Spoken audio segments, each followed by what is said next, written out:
Hi, Ben Griffith, 1730, aka Killer, on the line haul. This took place in the early mid 80s, I think. Don't remember exactly. Based out of Sacramento. Friday night, a long week. Uh, Coming out of Orange County, back to Sacramento, out of Times Mirror Press. Since the scales were closed, I know I had an overload of phone books, as we always did on Friday nights when the scales were closed. Got up to Highway 46, took a break.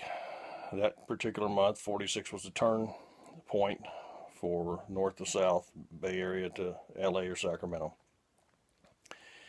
Went and sat down. There were 4 or 5 or 6 of us at the table. The table was right next to the passage to the restroom. Uh, there are other people in there. I had to notice one table. It was some young African American men and two apparently younger uh, mixed breed African young ladies. That's not racist. That's important to the scenario. We had one female driver sitting at the table with us, and normal Friday night, no big deal. I did notice one thing: the two girls that I mentioned would get up and go to the restroom one at a time. That's kind of unusual. Got my break over with, decided to head back to Sacramento. As I walked out in front of Denny's, Chuck Stone, one of the junior drivers, came running out, and he's jabbering, highly excited. I couldn't understand a word he said. I said, "What? Cool, slow down. What the heck are you talking about?" He says, "There's two girls in there. One of them escaped. They took the other one. They were kidnapped out of Berkeley. Uh, they got the other one in the car," and looks at me and says, "What are you going to do about it?" And I looked down at my chest and I said, "I don't have a star. I'm not the Boomerang Lone Ranger." "What do you mean, what am I going to do?" "Well, you're the senior guy." "So?" And he says, "There they are." And the car came around the corner and was on its way out, and it stopped. So I pretended like I was talking to him, kind of over my shoulder, halfway walking sideways and backwards, and, quote, almost bumped into the car. And when I looked in the car, in the back seat, I could see the one guy was holding somebody down under a blanket or sheet, and I could see something shiny in his hand. Don't know what it was. This is real late at night, maybe early in the morning. The only lights were the street lights around the parking lot. And then I looked at the driver, and our eyes met, and he knew I knew. And he jackrabbited. So I turned around. There was a tractor sitting there idling that was broke off, waiting on a turn. I yanked the door open on it, and a female driver, Andrea Zahn, was in. I hollered, "Move over." She jumped up on the doghouse and kicked the brakes off and jammed it in gear. And she says, "Where are we going?" I said, "After those kidnappers." She says, "What?" I said, "After those kidnappers." Uh, and we hit I-5 South. I didn't know it when I jumped in there who it was. I didn't know particularly that she had another rider in there with her. It was a young dock worker. I think he was going back to LA, or maybe, I don't know. He was catching a free ride anyway. Boy, did he get one. Anyhow, they started chasing him. Right there at Highway 46 is where on CB you change from 17 to 15 or 15 to 17, depending on whether you're going north or south. I tried 17 to get a hold of a cop. Couldn't. At that time, cops were all running CBs. Tried 15. No luck. Somebody hollered, "Go to Channel 9, driver." And I went to 9, got a REAC unit, told them what was going on. I was staying back purposely. I mean, the front end of those CLs had like an 8-foot piece of glass and divided piece of glass in, and we were good targets. And I had no idea what they were packing, if anything. So I'm chasing them just as fast as that tractor would run, and they're still pulling away from me. They had a little Pinto, and it was puffing the blue-white smoke. In the meantime, other drivers are picking it up. Yeah, he's coming past me now. Yeah, I can still see the girl in the back, and they still got her held down. And this is ongoing. After 10 miles, I basically lost sight of them. So I told Riak I was going back where I came from. I got back to 46 at Denny's, and there's, I don't know, 5, 6 drivers around. I don't know. And I said, "Look, this never happened. I don't want to hear another word about this. I've been over there asleep in my tractor. I had 4095, which was a 13 speed, and I could have caught him, but I don't know what I'd have done if I had. But it had 80 plus thousand, grossing over 80,000 pounds of phone books. I said, this never happened. I don't want to hear another word about it. And I went over, got in 4095, and went back to Sacramento. Called dispatch. It's Ben, I'm in Sacramento. Oh, how's it going, hero?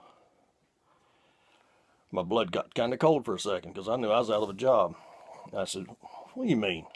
We heard all about your kidnapping chase. Have a good time? I said, give me Dick Bangham's telephone number. What do you want, a raise? I said, no, I want to keep my job. I needed the job, to be honest with you. I liked it, but I needed it. So he gives me Dick's phone number. I called, nobody answered. I called back. I said, give me Randy's phone number. Randy, I think, was out of town. I said, give me Scott Bishop's telephone number, and I got a hold of his wife, who gave me Scott. And I explained to him what happened. And he said, how fast were you going, Ben? I said, how fast will that tractor run? Because that's what I had her slam on the floor. He said, you know we've got a strict speed limit, speed policy. I said, yeah, I know it. He said, Ben, why would you act like that? And I thought a second. I said, Scott, I didn't act. I reacted to a set of circumstances. I mean, if it was my daughter, I'd like to think somebody would do something similar. He said, well, you're probably going to lose your job. That's what you do, what you got to do. I did what I had to do. And since I was there on the terminal on their dime, and this is long before cell phones, I called CHP, I think it's Kings County. And they said that the arresting officer was county sheriff. They gave me the number, and I called there and just so happened to get the county sheriff, the arresting officer, as a matter of fact, and told him who it was and what took place. And he said, Ben, you've done an outstanding job. He said, do you know what's going on? I said, I got no idea. He said, these guys were white slavers. He said, they're taking those girls to Mexico. In the back of the car, there was a photo album of people known to be missing, generally young women, as I recall. A couple of young men, I think he said.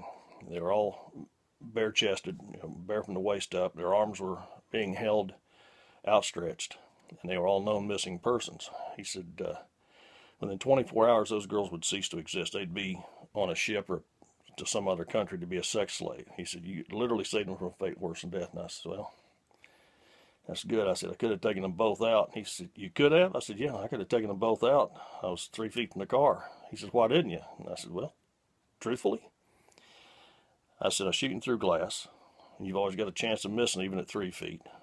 Behind them was a service station full of tourists, and there's a possibility of hitting them. If I hit the driver and he slumped forward, he'd go straight forward into a T-bone situation on across the highway. And most importantly, my life wasn't in danger. He said it would have been a good shoot. And I said, well, I guess it was worth it. And he said, what do you mean? I said, I won't get fired. He said, what? I said, yeah, we got a real strict speed policy. 55 to 59, 60 to 64, you get written up. 65 or above, you get fired. He said, they're actually going to fire you for what you did? And I said, looks like it. He said, I'll tell you one thing, Ben, they fire you. He said, there will not be a Viking truck go up 599 or 101 that doesn't get pulled over every night and searched. And if there's anything out of place, they'll be impounded. The drivers will be arrested. He said, Viking will pay if they do something like that.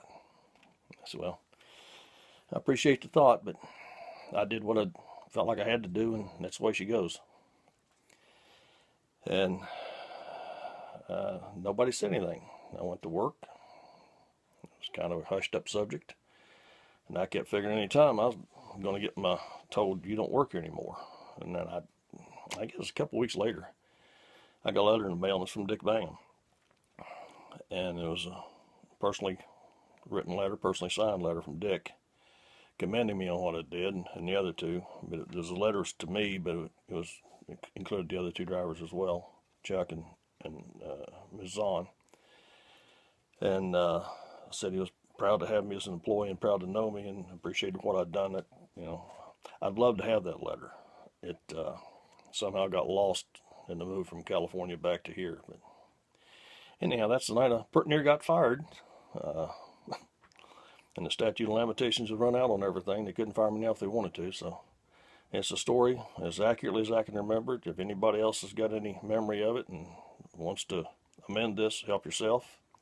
And I hope you enjoyed it.